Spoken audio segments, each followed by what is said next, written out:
And I think the other thing too is we do live by the notion that we build brands that change lives. And when I see our brands and how it changes the lives of the people that have trusted us with it, that makes me happy. You know, it's not they signed a deal and I got the check for it. It's they were able to hire 2 more people and affect their lives. They were able to go on vacation. They were able to do all these other things, spend more time with their family. That's our why. That's my why. That's what makes me happy. So the milestones have never made you happy then either? Dude, like when I took on... I'm asking you honestly, when so many people will tell me when I passed this milestone, I was happy. I'm like... When Tommy invested in us, you know, and I bought a slushie that day. That was what made me happy. Hey everyone, thank you for joining us today. I want to give a quick shout out to our sponsors, Service Titan and Rilla, our technology of choice to helping us scale and grow our business and making sure all of our viewers have the technology to scale their business so when they want to sell it, they're able to. Welcome to the Roofing CEO Playbook podcast. Build it to sell it. We're here to cut through the noise, all the rhetoric, to show you how to build your roofing business, make it profitable, where you make a boat ton of money, and the cherry on top, when you're ready to sell, you can sell to a private equity firm and change your family's life.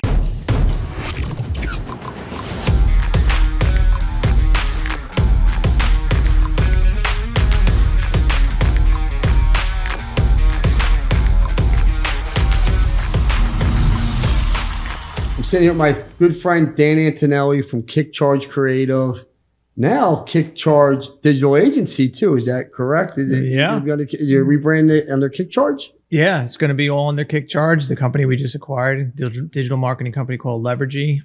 They've been around for about 7 years, run by a real good guy, and him and I have been friends for years. And we just said, why don't we freaking do this together, man? Let's just blow this thing up together. So he's coming on now, and he'll be the chief marketing officer for KickCharge Creative, and we'll handle all the digital marketing for all our clients. So super excited about that. So it's funny. So backstory, first of all, Dan, why don't you tell everybody what you did before you bought the digital agency? Sure. Yeah. I run KickCharge Creative. It is, at this point now, we have 60 people. We are a branding company at our core. So we do home service branding. We do about 250 to 300 home service brands a year. And you know, we really are focused on how important that brand is, how that brand connects to a consumer, and how it affects all the other channels. And I think that's one of the reasons why it was so important to get the digital piece, because we know how important branding is to the success of any digital marketing campaign. I mean, you worked for years on some campaigns that had great brands. You know the difference of how well they perform versus companies that don't have great brands. And so it was a perfect fit for us. So this is how me and Dan met.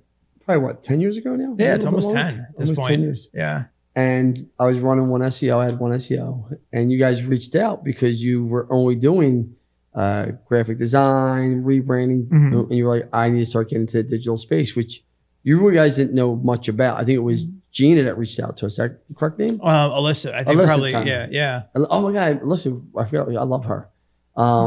So you guys come to our office. We spent probably 5 hours together, me and you. Me, you, Alyssa, Christian Hernandez. Yeah. And I was like, Dan, I promise you, if you start doing digital, clients will become more stickier, you'll make more money. And you did. You said, let's go do it. And we had a great partnership. Yeah. We not white label because you're very transparent. We did all the work for years for you. Yeah. Through that process, there's been good, there's bad, like in every digital space, you know. But we became very good friends. Yeah. Can you talk to people about that and let them know why those relationships matter? Because you never tried to go start your own agency in those 10 years. You never tried to scumbag. Like, there's a lot of ups and downs when you partner together. Can you talk about that? Yeah. I mean, what was interesting, I think, too, is we didn't know you from Adam. We didn't know anyone from One SEO. We found you guys online. We were going through a rebranding ourselves. We were changing the name of the agency. We had really good SEO for the old company name. And now we were like, what do we do? And so, you know, we did our homework. We said, you know, Lance is a leader in this space. Let's team up with the best. Met with you and Jolynn and CJ and Christian, and we spent a long time out there. I'll never forget it because we were upstairs and I was just blown away by the space and the environment. I was just like, oh man, this guy's got his shit together. And then it just really helped me feel confident that as we were rebranding ourselves and changing the name of the company to KickCharge, that we were in the right place to help. And then we started figuring out, well, how can we work together? What can we do together?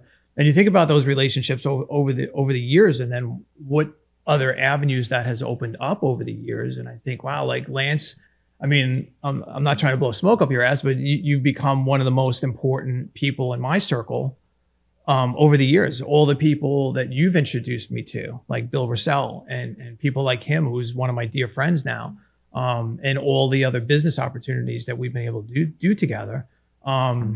And it was a two-way street. You know, I think we did a lot of great things together, and that's what's cool. And I think sometimes people are looking for that magic bullet and don't understand sometimes that relationships takes years to build and trust to be established, and also just doing everything for the right reasons. Like, you know what I mean? Like we did a lot of favors for one another. Sometimes money changed hands, sometimes money didn't change hands, but it was all good. And that's what people don't realize. And it's funny, I try and tell people, if you try to get rich on one transaction, you'll never be rich. Yeah.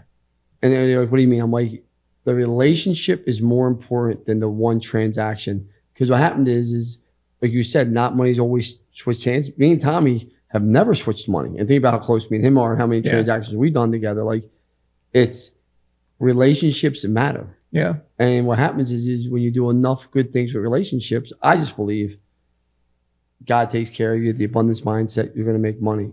Let's talk about branding, right?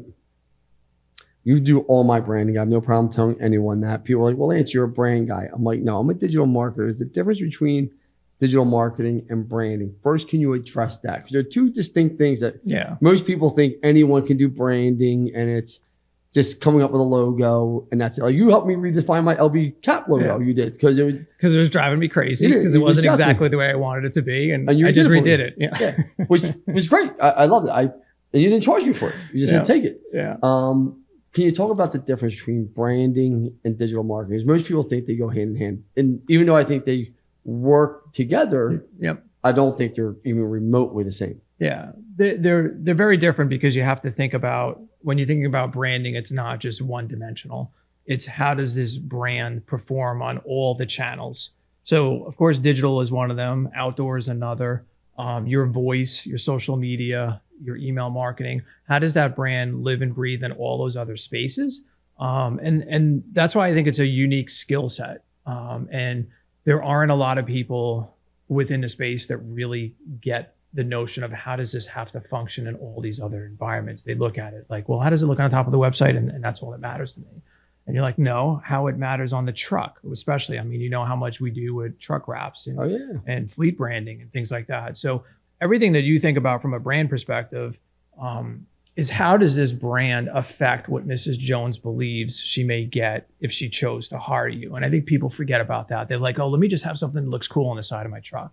And it's like, I don't care how cool it looks. All I care about is, how does she interact with it? Will she remember it later when she needs services? And that's the connection to digital that a lot of people don't understand or misunderstand. So I hate the notion of being a slave to Google. I hate how much you've got to spend all the time for LSA and PPC and all those other channels. I would rather have my brand live in someone's mind rent free. So when they need service, they simply type in Munn's Roofing and not roofing repair near me, because you know how much more it's going to cost for roofing repair near me versus Munn's Roofing. You're going to show up number one for Munn's Roofing. It's not going to cost you almost anything. So that's kind of the difference, I think, right there. People will say it costs too much to brand a company. I'm sure you hear it all the time. It's expensive. I don't have that kind of money. Yeah. Do you call bullshit? So it's a funny thing, because then I say, okay, is it really expensive? Well, how much is it costing you in booking rates? How much is it costing you in close rates? How much is it costing you in conversion rates on your website? Because they come to your site, they never heard of you until they leave, because there's no like and trust, because they haven't seen you in the community. So I do call bullshit on that to a certain extent, because you're okay with overspending on your marketing because you're invisible in your community, but you think branding is expensive? Well, how much is not branding costing you? That's really the reality of it. Because you're invisible in your community, you're going to overspend on all your marketing channels. Your booking rate, your close rates, your average tickets are going to be affected by that. I mean, just the conversion rate of someone pulling up into your driveway with a wrapped car the right way that looks professional with a professional uniform versus Chuck in a truck. Right. I mean, like, and I guess I look at it differently, Dane. I say this all the time. Why would I want to work for Lance Bachmann? I constantly ask myself that question. Like, it's a crazy fucking question. I don't think most people ask themselves because I do. And I'm like, well, I always try and think like, well, we're going to wrap your vehicles. We're going to make sure everything's, you're going to have a Class A organization every step of the way. And that brand speaks volumes if you do that to the homeowner. Mm-hmm. Do you believe people that don't put money into their brand are losing on the sales side of it inside that home? Oh, absolutely. They're losing it on close rates and booking rates, and then they're losing it on average tickets because Mrs. Jones doesn't believe there's a reason that she should pay a premium for your service. So you show up and you don't look professional. Your website is not dialed in. Your social media is not dialed in. All these channels aren't dialed in. She thinks that she's going to pay the least amount possible with you because you don't look like a company that deserves to be paid a premium. Wouldn't it be better to control that conversation before you even get to ring the doorbell? Like at the end of the day, that's what we're doing is I'm trying to control what she believes before you even get the opportunity to serve her. Once you get in that home, you freaking kill it, right? You leave and she loves you. She thinks the experience is great. Now you're going to live in her mind even more so. But for the people who've never heard of you, what does the brand communicate to them? How does it make them feel about what they would get if they chose to call you? And I think it's, sometimes I say it's like, it's not rocket science, but there's a lot of psychology behind what we're doing. We're really essentially just trying to control the transaction before it actually even transpires. We're trying to have them believe something about your company. And that's why the white vans and the people that try to go the cheapest way out on this, you pay for it in other ways that you don't realize. Even you're talking a lot about the consumer side. Let's talk about the employment side. Let's talk about the recruitment side. Oh, yeah. Does it look like a company I want to be a part of? No. Or does it look like everyone else? So you have to really think carefully about not only the external audience, but your internal audience. Does it look like I want to be part of this freaking place because they look like they got their shit together, like shit's happening at this place, of course, and I want to be a part of it. You walk into an organization, right? And I would snap on this is you see every one of my people wearing LB cap gear. Like, I don't tell them they have to wear it, but that's just said without being said. Yeah. Most organizations, you walk in, you couldn't tell who works for who or what they do. And I'm like, the easiest thing to do is have your brand everywhere. Your brand everywhere. Yeah. And I agree with you. People buy from people they like and trust. And I'm going to use Munns as the example, right? And when I called you up to redo Munns, I mean, you had a lot of arguments. You remember about the colors and I don't get involved too much with the brands. As you know, I trust what you do. But I've always fight about the fucking hammer or something. I forget. Remember I had a big fight on the phone? Yeah. I was driving.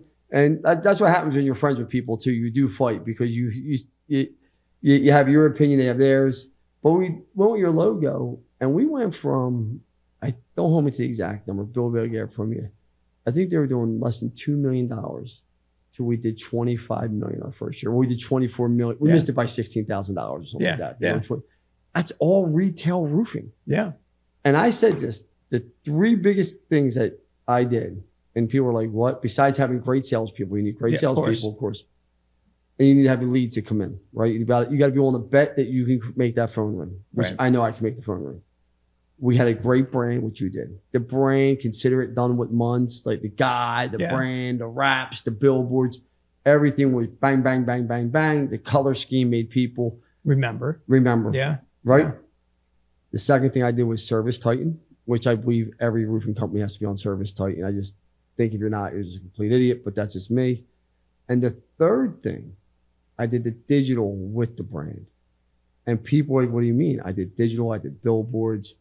Can you talk about how they all work together? Yeah. Because I don't think a lot of people understand that brand, when people know it, it converts a lot better than if people don't know your brand. Oh yeah, 100%. And when we started with Munns, I mean, I think the colors were, black and red.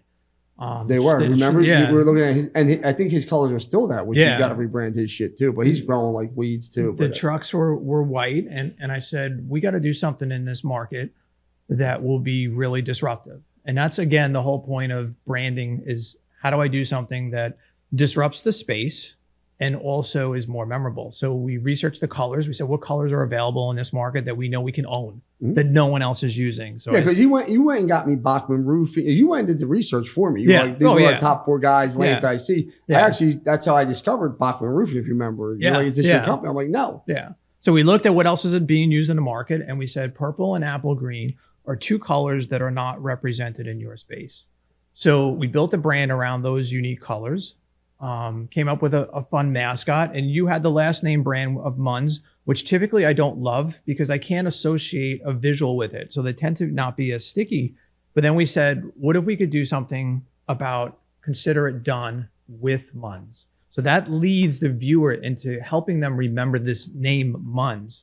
And, you know, listen, I drive along that 95 corridor as I'm driving down to Delaware to my shore house, and you see row after row of these boring billboards, and then you see a Munns billboard, and it just breaks the plane. It's like that purple cow. Yeah, without a doubt. You know, and so then I've seen these billboards, and then most people at that point don't need a roof, but maybe they need a roof in 6 months, and then they go online, and maybe they remembered the name.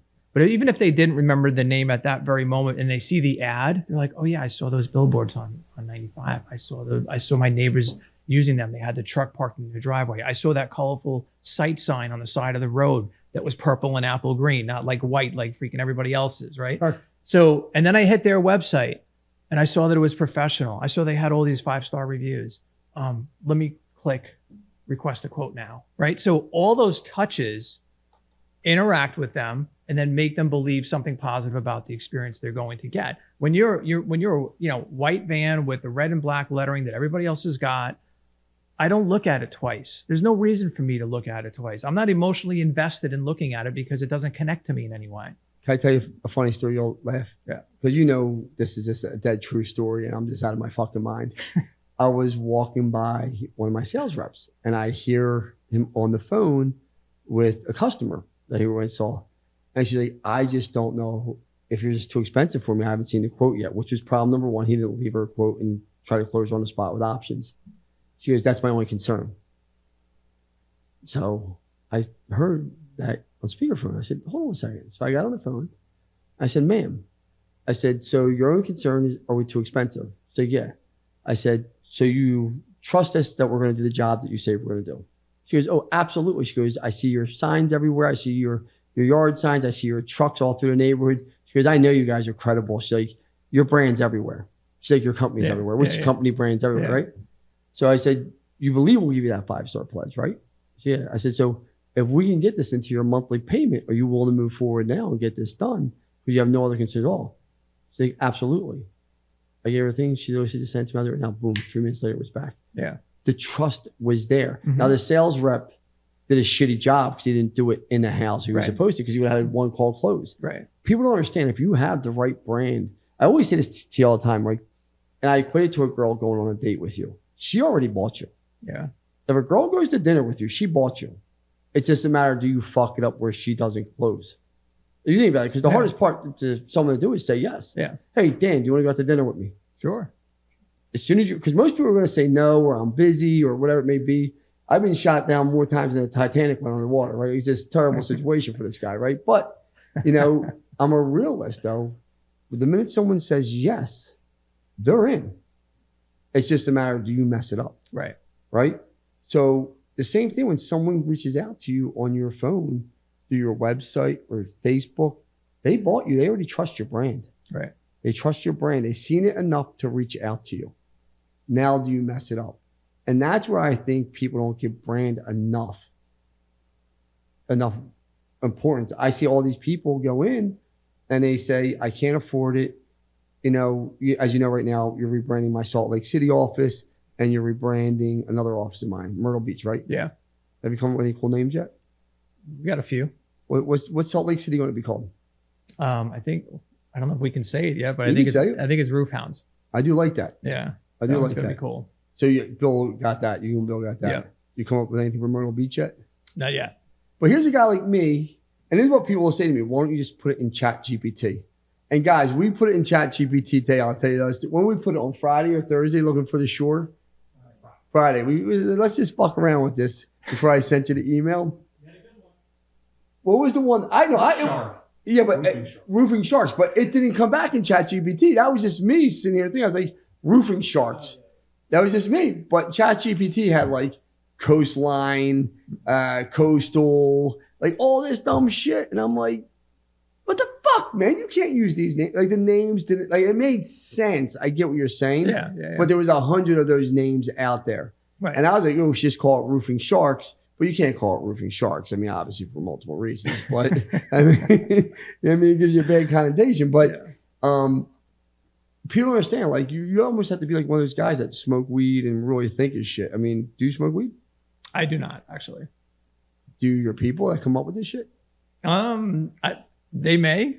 Yeah, it's okay. I mean, I gotta ask because I couldn't come up with stuff like this. Yeah, I mean, you're doing it a long time. I mean, last year I think we named like 50 or 60 home service companies. You start knowing like ways to think about it, and then you also have to not only think about the name, you have to think about how do you execute a campaign around that name. That's what I'm saying. How many names do you have to go through to come to one? Oh, I mean, a lot. Okay, a lot. Yeah, so, and then the name you come up, you got to search trademark. You got to make sure no one in the country is using it. There's a lot of things that go into it. That just happened to my buddy. Yeah, my buddy owns a wrestling club, Pursuit Wrestling. We're up the road here. There's one that hired that has a national trademark. Yeah, and they hit him with a cease and desist, and now he has to change his name. Yeah, I mean, so there's a lot. It's a lot that goes into naming for sure. I think the other important thing to think about too, Lance, because you deal with a lot of people and even at the roofing process event that you had, there were a lot of people in that room that maybe they're doing 5 million, maybe they're doing 10 million.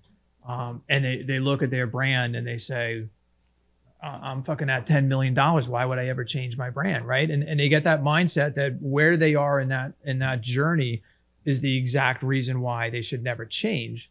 And sometimes the stuff's really bad. And I'm going to use Tommy as an example. So Tommy Mello came to us when he was at like $30 million in revenue.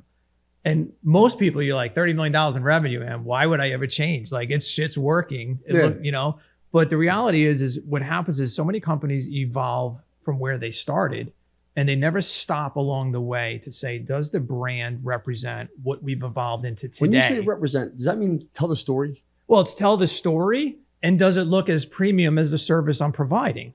That's the disconnect, right? Yeah. So Tommy's brand, I mean, his truck wraps, they were really bad. His truck wraps, his logo was really bad. Like nothing really was communicating that premium experience that he provided. And he said, Dan, like, I want you to rebrand me. And I said, I'm going to make a brand for you that looks as good as the service that you provide. And that's what we did. And then as soon as we rebranded, like, I mean, 4 years later, he's at $250 million or whatever. Yeah. I mean, he just blew it up. But I think most people use that success as sort of this warm blanket and the reason why they can't change anything. And sometimes I look at these companies and there's big companies around here. I'm not going to name them, but there's a few big home service companies that have awful brands. And the way that they overcome that. You can name them. Yeah, tell me. Come on. Come on, throw one out there.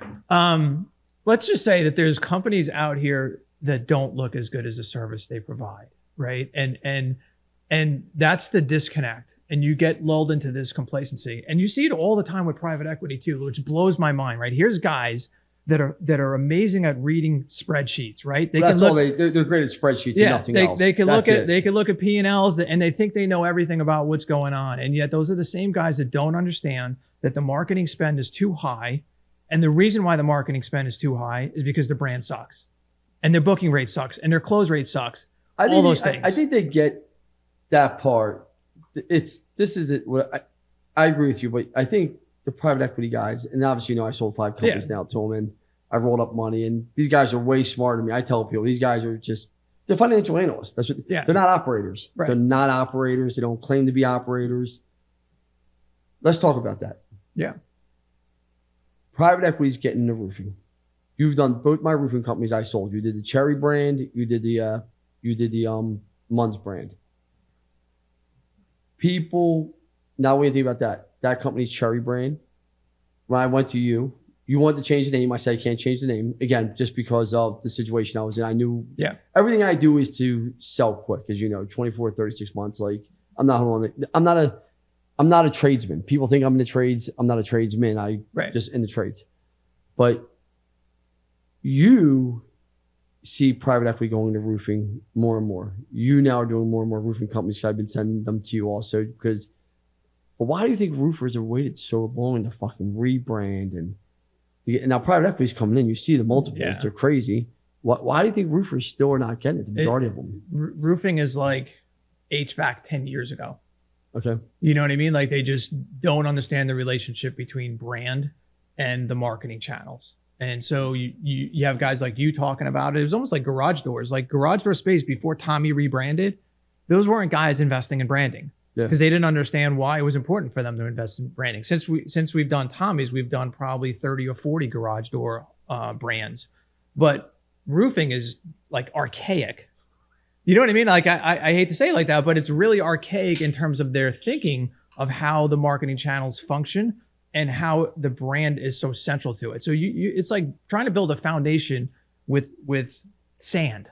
You know what I mean? Like you could keep trying to put shit on top of it and you could keep overspending to get those leads. But wouldn't it be better if everyone in the community actually knew who you were? Wouldn't it be better if like they saw your brand and remembered it later on? Like that, even naming is such a problem for a lot of roofing companies because they named it after themselves or they use initials or they use things that no one's ever going to care about or remember. And the private equity firms that are coming in, obviously they're spending big money. And there's a lot of them. Obviously, you have good relationships with them all. They don't even want to hear it. It's just pure numbers. Yeah.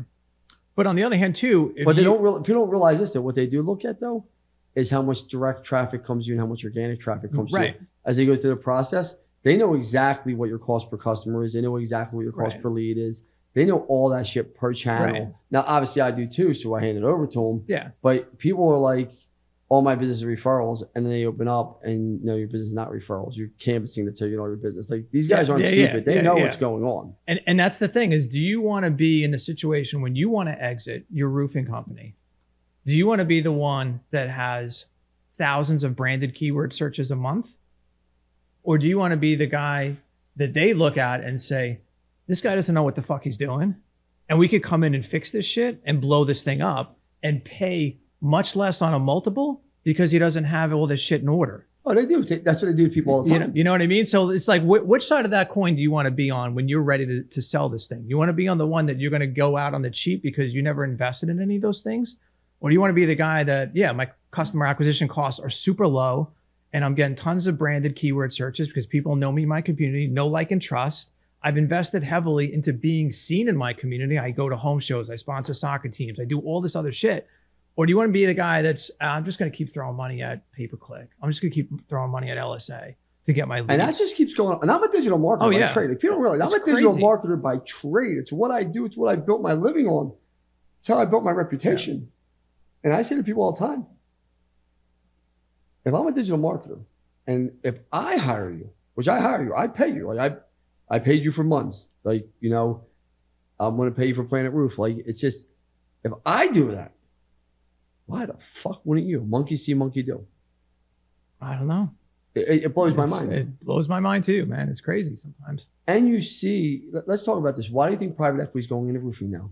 They've been in here for a few years, but now they're heavily going in. Like you just see, they're all coming. They're trying to. Yeah, it's not as popular as HVAC, right? So I think there's more opportunities to get people to sell in that space. The multiples aren't quite as high as you're seeing in the HVAC space because there isn't a recurring revenue model.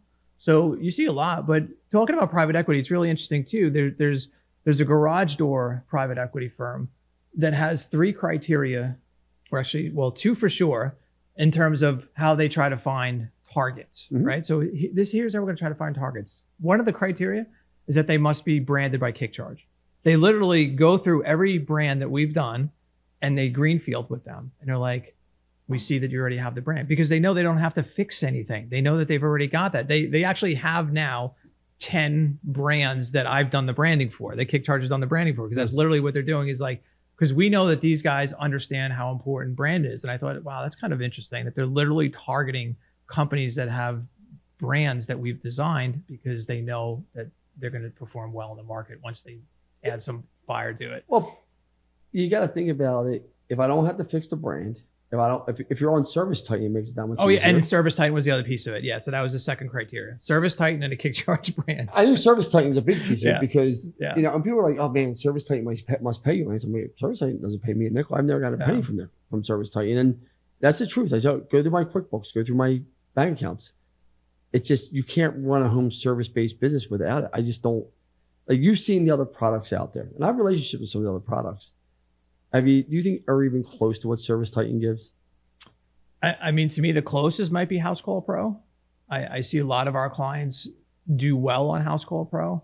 A couple of smaller ones, but I think the reality is that, again, on the PE side, they're all ingrained in that platform. So which platform do you want to be on that most of them are looking at acquisition strategies based on that criteria? So like, I want to go to where, they don't have to redo a bunch of shit and I'm going to get hurt on the multiple because of it. I truly believe I got an extra turn on months. I swear to God, just because I was on Service Titan, well branded, hand to God. Yeah. I'm not making this up. No.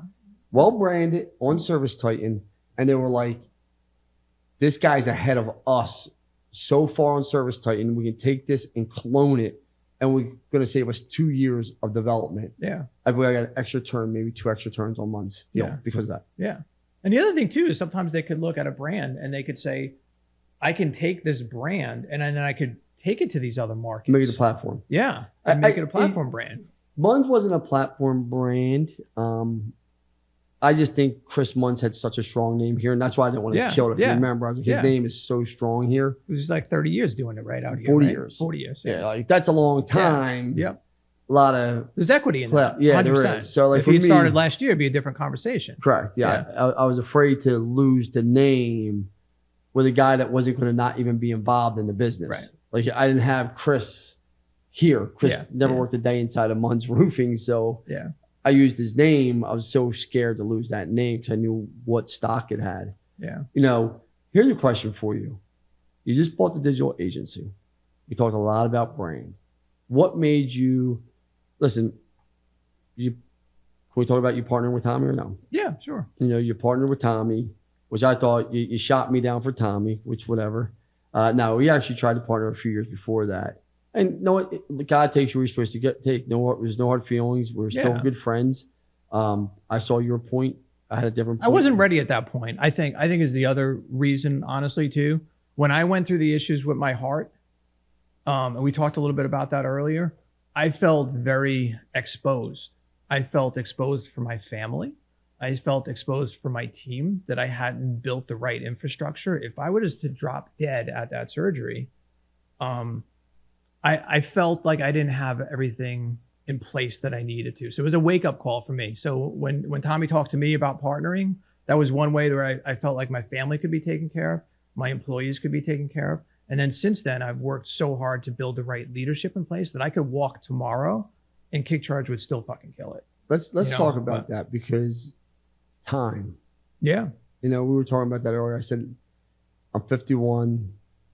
I told you full transparency. I just took 2 of my partners off the board and said, I'm done. Like, you statistically have about 22 to 25 years left max, like as a man at 51. You have a little less. Even with my surgery, I got even less than that. Yeah, no. So.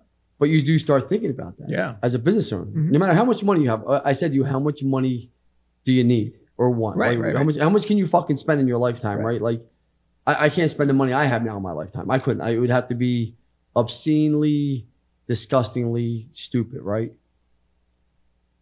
When you're going through this growth that you're doing with KickCharge now with Tommy, there's an exit in 24 to 36 months. There has to be, right? Just you can't hold on to things forever. Yeah, and maybe. Yeah, but you will have the option at that point. At that you know point. What I mean? Yeah. And the option's all you want. You're right. Exactly. And when people say exit, like people don't understand, you could sell it to your own employees, and they could buy it. Mm-hmm. Like people don't understand that. And they're like, well, why we don't have the money? There's banks out there that will lend against the cash flow to your employees, make it an employee purchase. I'm sure you know that. Like there's 100 ways of getting it done. Was that part of the strategic part of the digital space? to get in there? It's definitely part of it. I think the other part of it, because I saw it, I said it made sense to me. Yeah. PE firm wants to see a recurring revenue, of course. a certain percent. I'm assuming 25 to 50% recurring. Yeah, I mean, our goal is probably like 40 to 45%. You know, right now, before the acquisition, we were probably only at 5% or 6%. Yeah, it makes sense. You want to I just work thought on from that. a PE side that if I was going to buy a company, that's where. Yeah, I mean, we were super profitable, and we still are super profitable, but there wasn't certainly enough recurring revenue that was happening. But the other reason why, though, I think was also the fact that we wanted to be truly all in one. We wanted to be able to offer, you get the brand, you get the wrap design, you get all your marketing materials, you get your email marketing, and then you get your digital marketing. And every single point along that journey that a customer experiences your brand, it's going to be on brand. And that's the shit that just drives us crazy over all these years is we'd work so hard to build this beautiful brand, and then the digital marketing company would come in and they'd build this website that looks generic, that looks like it's not on brand. And I'm just like, well, what the fuck did we just spend all this time for then? Why did we build a brand if the most important utilization of that brand is not on brand? It makes no sense to me. So I'm like, well, if I'm going to enter this space, first of all, I want to make sure I'm partnering with a company that has a great reputation, honest, ethical in the way that they deal with that service, of course, right?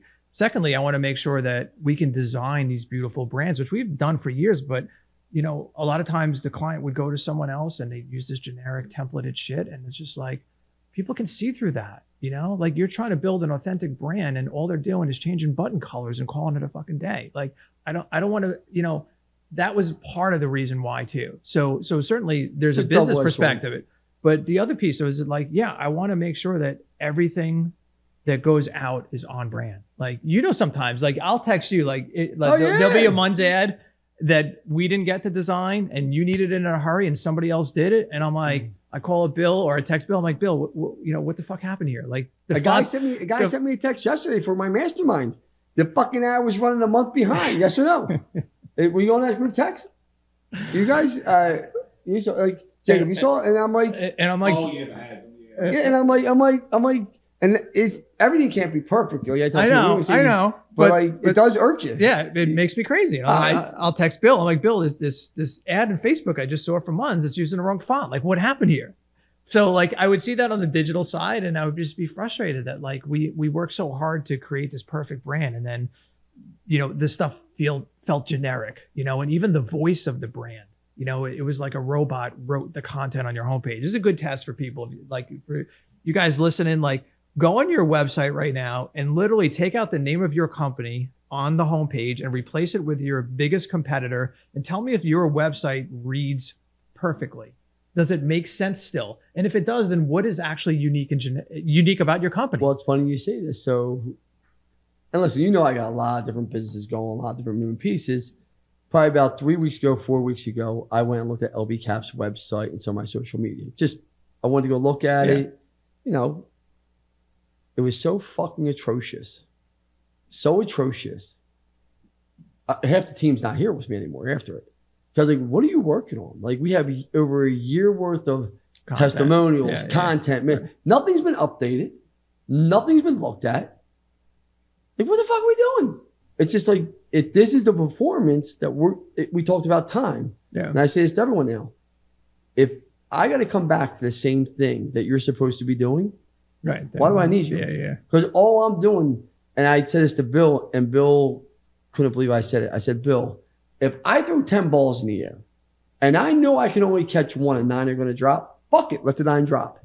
But if I think I got 9 other people to catch those 9 balls, and they still all drop, I'm going to be boiling. And I'm paying you to catch the fucking balls? I don't think so. Yeah.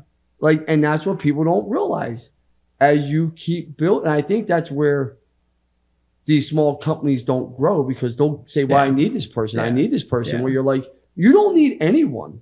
Yeah. You got to go find the right people that want to catch the ball, run with over deliver and help you grow. Can you talk about the people and why they're so important? Yeah, so let's talk about that for a minute because, you know, right before my heart surgery, and listen, you know, first of all, just super grateful to even just be here today. Absolutely. Right? I shouldn't even be here today, but here I am. God had another plan for me. God bless, you know. But like I had promoted someone on my team to run operations. But did I let her run operations? Or was I still involved in shit that I shouldn't have been involved? Was I letting her actually do the job at which I asked her? Or was I involved in stuff that I shouldn't have been? So suddenly they wheel you into the OR. I think I'm a tough guy. I'm like, I'll be fucking riding my bike in a week, man. This shit's no big deal. And let me tell you, when they crack you open in half, it's a big fucking deal. Oh yeah. Like so I couldn't work on the business or in the business for like a month. Like I was on a couch, I was in pain, I couldn't do anything. And suddenly I started seeing the people that I had hired just rise to the occasion and just start killing it. And I said, what have I been doing all these fucking years? I haven't been letting these people do what they can do. I haven't given them the opportunity to just take the reins. And here's an interesting thing, right? So you could look at our revenue up until that point. And now that's year 27 or 26. I had the surgery. We're at like maybe $4 million in revenue. So it took me 26 years to get to $4 million in revenue. 4 years later, last year, we were at 10.5 million in revenue. So what the hell happened? Well, I started letting people actually do what they were good at, and I stepped out of the way. And then I focused on the things that I still enjoyed about the work, which is working on logos and working on brands, right? So I think it was a great lesson for me to trust the people, to hire the right people. It's getting the right people. Yeah, a lot of people will. How do I say? People say, I say hire fast. I say fire faster. Yeah. Because you're going to hire people that are good at talking, but they're terrible at taking action. Right. Yeah. So I look at. I mean, the heart surgery for one thing, obviously. Staying alive and not dying was super cool, right? Absolutely. But greatest thing that ever happened to me because it allowed me to focus more on the things that were truly important, right? To remember that our time is limited, that finite amount we've got in the bank. We don't know when we can cash in, right? And then just trusting the people and letting them grow. And Terry Briggs on my team who runs operations. Great human being. Great. She is she's our chief experience officer and chief operating officer, and she just killed it for me and has helped create such a great culture. What's funny is, and I regret doing it. I'll tell you. Do you remember when I hired a CFO about a year and I sold one SEO 2 years ago, actually this month, and about 6 months after I sold one SEO, that was my third company I think I sold, and a few people started saying, you got to bring a CFO in, like one that has all the credentials. Yeah. And Jolene's been my CFO for 15 years prior to that, right? But she's never went to school for accounting or, self-taught, dealing with, but I never missed a bill. I never not got through a fucking due diligence. I never had a creditor ever call and say I owe money. I never had a tax payment miss. So we hired a CFO who had all the bells and whistles, and it came from Vanguard. One of the higher up in Vanguard, prestigious company, right?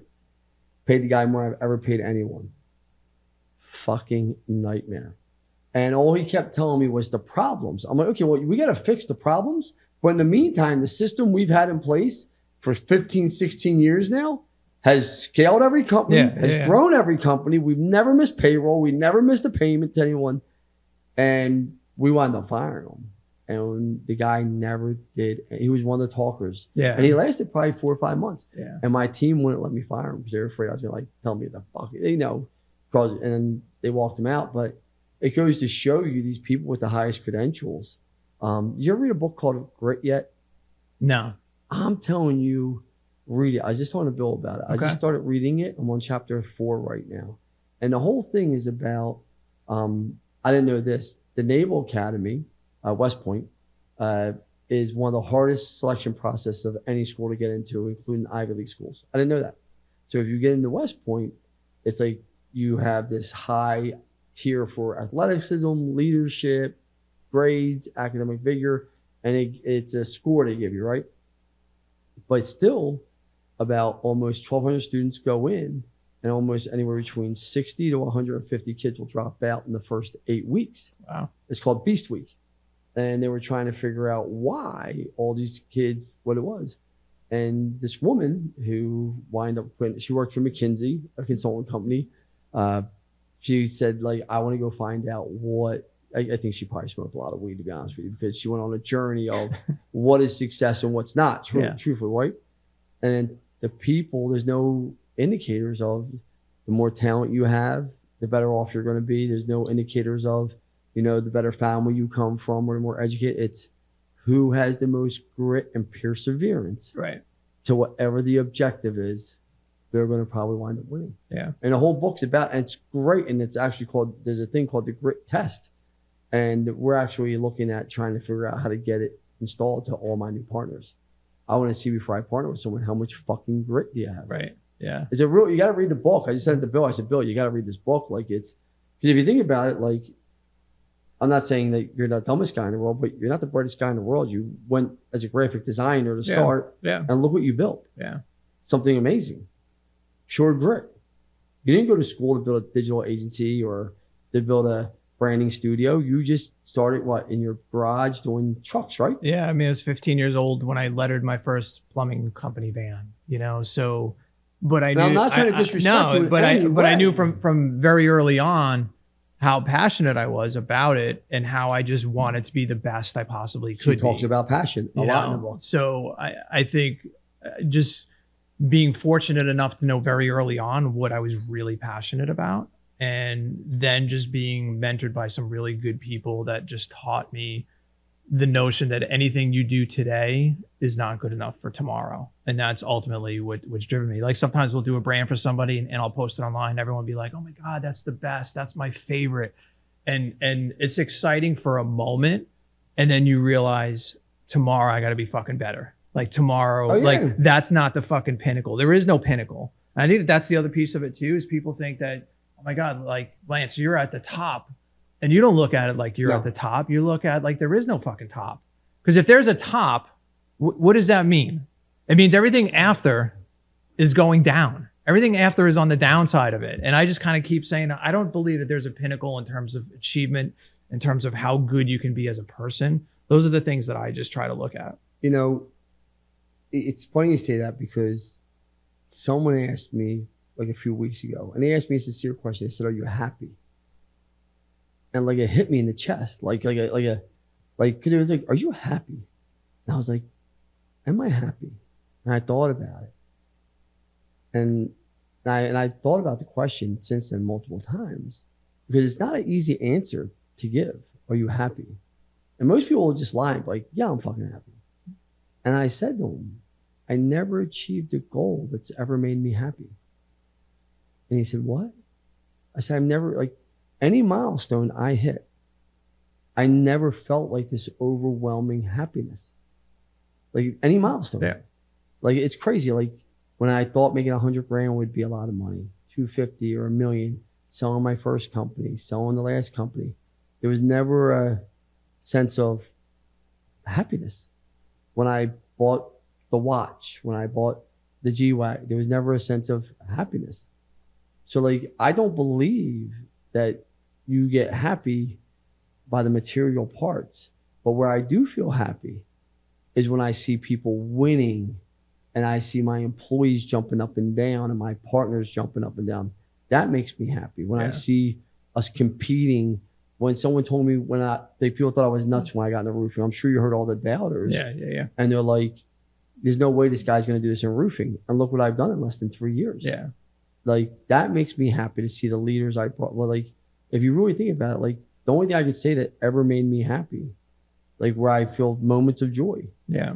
And then being with my wife and kids. And then that also helps define your why. It helps reinforce your why. And when I think about it for myself. Have you ever felt happy for, like, I'm not trying to put you on the spot, no, but like, are you happy? I think there's two things. You have the personal side. So what has the achievements allowed me to do on the personal side? Those are the things that make me happy, right? Yeah. So what I've been able to do for my family because of some of those achievements. And then on the other side, you have, again, how do I foster a team and what can I do to change their lives, right? So that's a big goal for me, is how many lives can I affect during this process? And I think the other thing too is we do live by the notion that we build brands that change lives. And when I see our brands and how it changes the lives of the people that have trusted us with it, that makes me happy. You know, it's not they signed a deal and I got the check for it. they were able to hire 2 more people and affect their lives. They were able to go on vacation. They were able to do all these other things, spend more time with their family. That's our why. That's my why. That's what makes me happy. So the milestones have never made you happy then either. Dude, like when I took on, I'm asking you honestly, when so many people will tell me when I passed this milestone, I was happy. And I'm like, fuck, I wish I could feel that happiness because I never have. Yeah. I mean, when Tommy invested in us, and I bought a slushie that day. That was what made me happy, right? I went out and people were like, what'd you do? I'm like, I bought, of course I did other things later on. I built a shore house and I bought a car, but those are all deferred gratification things as well. And the timing part is why I also did those things. I bought the land for the house that we built down in Delaware while I was on the couch, basically 10 days after my surgery. Yeah. Because I'm like, I remember. I'm like, what am I doing? Like, I'm going to have this money in the bank and not use it. Like, I almost didn't get to use it. So what am I doing here? Right. So my wife and I, we got that shore house and built a beautiful house down there and get to make memories down there. And I'm using the money to buy memories also is another piece of it. Yeah, but people don't realize that didn't just happen in the last 2 or 3 years. That's 30 years of you busting. So many of these people want instant gratification in all their companies. Oh, Dan, I just hired you last week. Why isn't my stuff done? Right. It takes time. All these things take time. Yeah. It's funny because, I've never had a milestone where I've jumped up and down yet. Yeah. But when your son wins a wrestling tournament, I'm ecstatic as shit. Yeah, exactly. It's those things that make, and it's seeing Bill Rizal building his dream house in Utah. Yeah. That makes me happy. Yeah. Seeing Joe Lynn being able to put a pool in her backyard so her daughter can train swimming. Yeah. Seeing someone saying, listen, I just paid my college debt down. Like, those are things that make me happy. 100%. But, I don't think, when I sold Munns, guess what? I think about that. It's a mid 8-figure deal. I mean, you know how much that deal was. It's it's not a small deal, right? Yeah. What do you think I did to celebrate? I don't know. Went to dinner with the wife. Something. I took my 3 sons and 2 of their friends to the arcade and gave them all $100 gift cards for arcades. And that's what we did. Yeah. We were down the shore wrestling. Yeah. I was coaching. The day closed. I was coaching all day. And I forgot to tell my one partner, Chris Munns, that I even sold the business and closed. But he was on the schedule A and B to get his money. So I had to call him at 5 o'clock on Friday night. He's like, yo, what's up, bud? I'm like, yo, open up your bank account. And he's like, what? I'm going to open your bank account real fast. He's like, Deb, open the account real fast. She's like, oh my God. And I'm like, now that made me happy because she was like, what the fuck is this? Is this ours? I was like, yeah, Chris, I sold the company. I forgot to tell you. I'm like, that's your share of the money. That's awesome. Huh? That is awesome. Yeah. So he was ecstatic. I mean, that's what makes you happy. Yeah. What's next for KickCharge and what's your mission? Because I know you got a lot of things you want to do still. Your growth has been great. What's next? We're going to just keep trying to grow. We're going to just keep trying to change as many lives as we can in the process. Build a great team, continue building great teams and help grow them too. So I'm really excited about it because I just love the fact that we can really do everything under one roof now, which we couldn't do before. So I think it's going to be a great experience for the people we're working with. Are they all moving into your office up in Jersey? No, actually the company we acquired, they're fully remote. Oh, they're fully remote. Yeah. Yeah. How do you feel about that? It was interesting, Ryan Redding, who was the owner of Leveragey, he came out and spent like 3-4 days with us. Actually, it was a week before we closed. And for him, I think it was like that new experience and missing that human interaction. Oh, yeah. Like you couldn't replicate everything that we did in those 3 or 4 days, like on Zoom. Like you just couldn't have gotten the same experience. So we're definitely going to have a little bit more in-person stuff happening with some of the leadership there on the digital side. But I like being in person. I like we have 1 day a week that we're fully remote, and I actually like that day myself too. It just feels like I could get a lot of stuff done sometimes at home. But a lot of people on our team, they don't want to be fully remote. They want to be around other people. We have a pretty fun office. You've been to our office. We've got pool table and just a great camaraderie among all the people. So what I found out is people that truly want to be remote full time, they don't want to work. yeah, They just don't. They don't want to work. It's just too convenient. It's too hard to work from home. yeah, Truly work. Like there's a reason very why. distracting. Huh? Very It's distracting. Yeah. And there's a reason why people are making people come back to the office. I mean, Apple's making people come back. Google's making people. Like, why are these big companies making people come back? Do you think if the output was better at home or the same, they'd want that rent? Right. Probably not. Exactly. Right? Listen, thank you for coming on. I wish you the best. If you're looking to get rebranded, you're looking to invest in your brand, there's no better place to go than Dan. He does all my stuff. I can vouch for him. And I wish you the best for that Thanks, acquisition. man. Appreciate you, man. Thank Absolutely. you so much.